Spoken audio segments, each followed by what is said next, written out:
This is the Cellular Respiration lecture video. Its companion lecture video would be the one about photosynthesis. You should have a highlighter. You should pause the video when you need to. You should read every slide.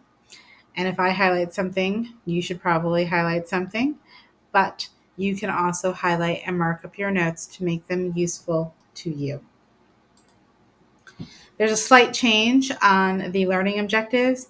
On yours, there's a typo. It still says the reactions of photosynthesis for that second point.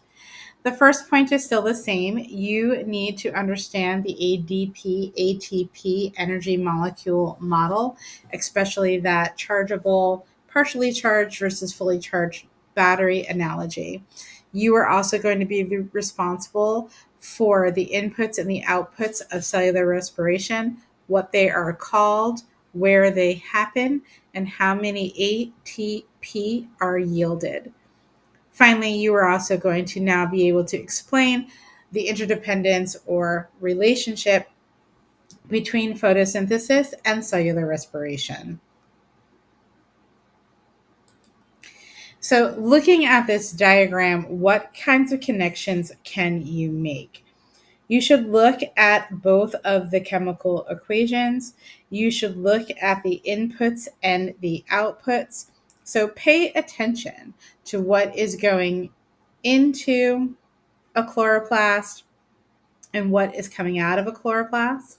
You should be able to notice then that what comes out of the chloroplast is immediately used by plant to go right into the mitochondria. So if you're a plant, you make your own food that then you can use for cellular respiration. Animals either eat the plants or we eat the things that eat the plants. And we breathe in oxygen and we do cellular respiration also. Notice that the inputs come from the outputs of photosynthesis, and then the outputs of the mitochondria are going to then be used as inputs for the chloroplast. So this diagram very clearly shows you the interdependence between the two processes, and it also shows you how it's cyclic in nature. To summarize that in words, we have these key points. I have not highlighted anything because it's all important. So I'm going to run through them. Complementary processes, meaning they're related, they go together, they're cyclic. It gives living things the substances they need to grow and develop. Both consume, meaning use, and we're going to use the word create very loosely, because what we're really doing is transforming those consumed substances. And we are going to use the same substances in both cellular respiration and photosynthesis: water, glucose, oxygen, and carbon dioxide. And then finally, again, the products of one are the reactants of the other. You should be very familiar with this diagram. If I took away all of the labels, if I took away the chemical equation, if I took away what's the chloroplast and what's the mitochondria, and you were just left with arrows and boxes, could you label this entire diagram? You need to know how to. All right. So again, this is just further going over that relationship between them. I don't have a lot highlighted because, again, it's all important. But let's look at those final two bullet points. And I just want to point out a very common misconception that students often have. Students often put on tests that plants just do photosynthesis. They forget that plants make their own food, but then they use that food. Okay, so plants do photosynthesis, yes, but then they also do cellular respiration. Animals, on the other hand, animal cells, we have animal cells inside of us. That's what makes us up. Obviously, we cannot take energy from the sun and create our own food. We have to consume it. So animals only respire. We are not talking just about breathing. When we talk about cellular respiration, we are talking about breaking down glucose in the presence of oxygen to use it to generate energy. There's a lot highlighted on this slide.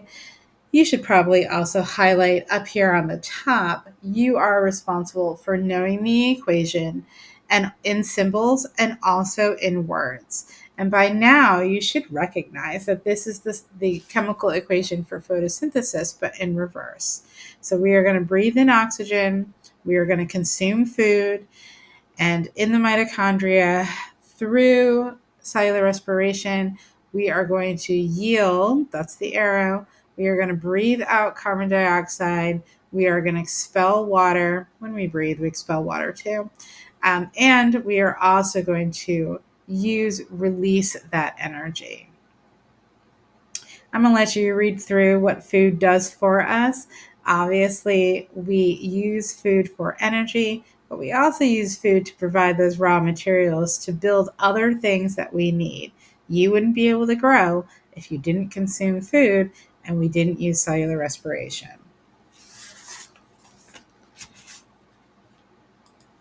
Okay, so this is a really typical diagram. I made a change. So on yours, it has the above ninth grade level term, oxidative phosphorylation. I can't even say it. Electron transport chain. That's what you need to know. So looking at this diagram, what do we have? You can see that we have a mitochondria, and then this is within a cell. And so then we also have the cytoplasm. Cytosol is the same as cytoplasm that surrounds the mitochondria. And when we talk about cellular respiration, either aerobic using oxygen or anaerobic with no oxygen, they both start the same. Okay. You are also going to be responsible for where it happens, either in the cytoplasm or in the mitochondria, if it's a single-celled organism within the cell membrane.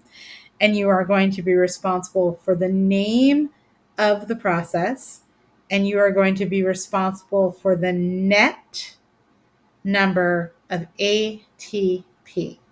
Now, on this diagram, we have some other things, NADH, FADH. You're not responsible for that. You are responsible for the ATP part of it. So this is just an overview.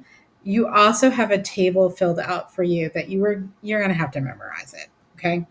So I want to put off the aerobic side for a minute and switch over to the anaerobic side of cellular respiration, that chemical reaction that does not require oxygen. And both aerobic and anaerobic cellular respiration start off the same. They both start off with the glycolysis is the first process. It occurs in the cytoplasm, and it breaks down the glucose into two molecules. It splits it, and it also releases a net total of 2 ATP.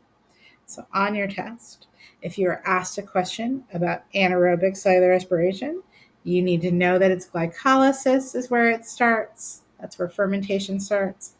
It happens in the cytoplasm, and there's a net production of 2 ATP. Now, there are two types of anaerobic cellular respiration.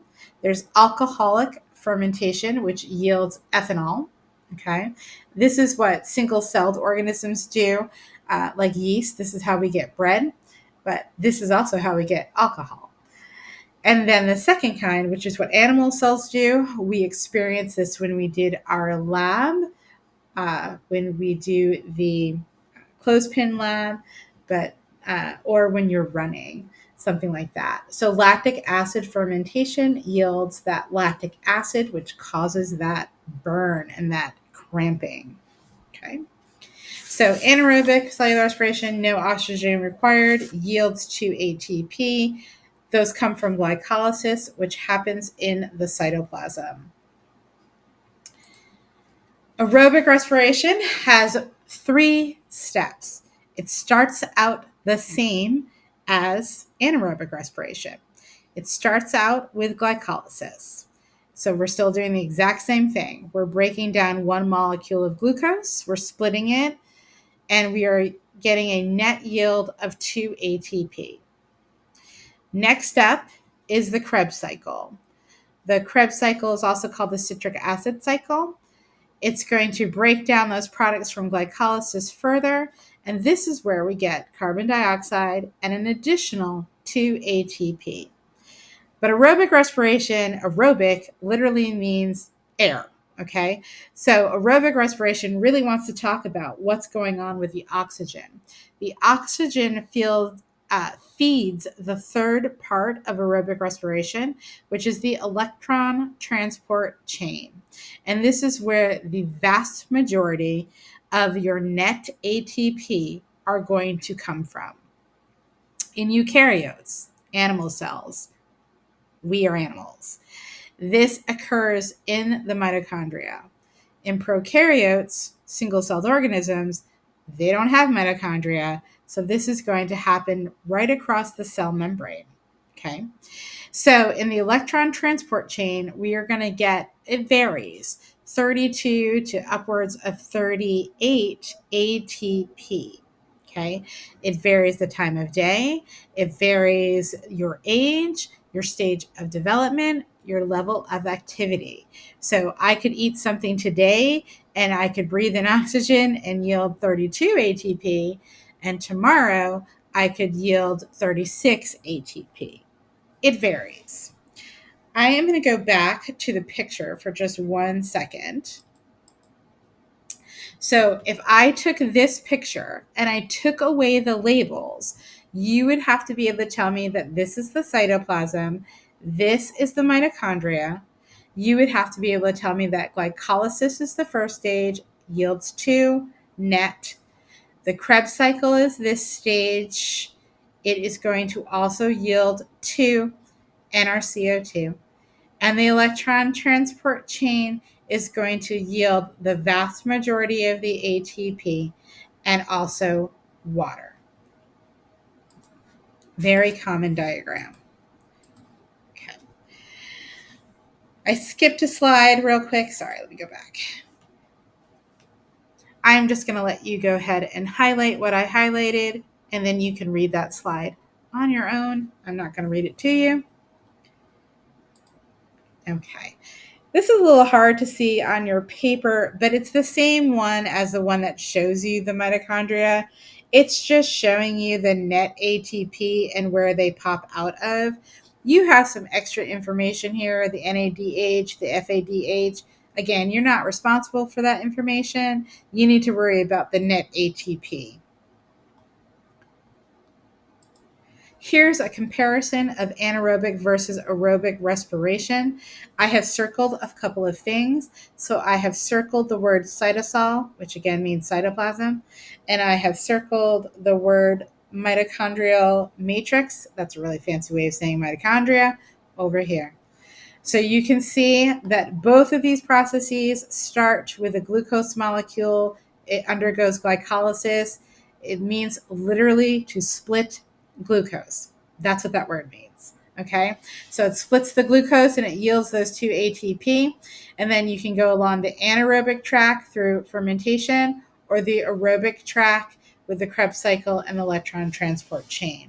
You can see either type of diagram. I'm trying to expose you to the most number of diagrams, but they all contain the same information. Don't panic. You are going to need to memorize this. This summarizes everything that I just told you. It tells you the stage, it tells you the location, it tells you if it's aerobic or anaerobic in nature. It tells you the reactants and the net ATP. I can't highlight the whole thing. That's called coloring. Please make sure that you know this table. Finally, let's go ahead and compare photosynthesis and cellular respiration. So we have capturing light energy versus releasing energy in the form of ATP. We have the location in the chloroplast versus the mitochondria and the area immediately around it. You should see that the reactants for one are the products of the other. The products of one are the reactants of the other. And these equations, read it forwards, read it backwards. Photosynthesis and cellular respiration are cyclical and interdependent. You should check my eClass page for additional videos or see if there is additional work or practices related to this lecture video.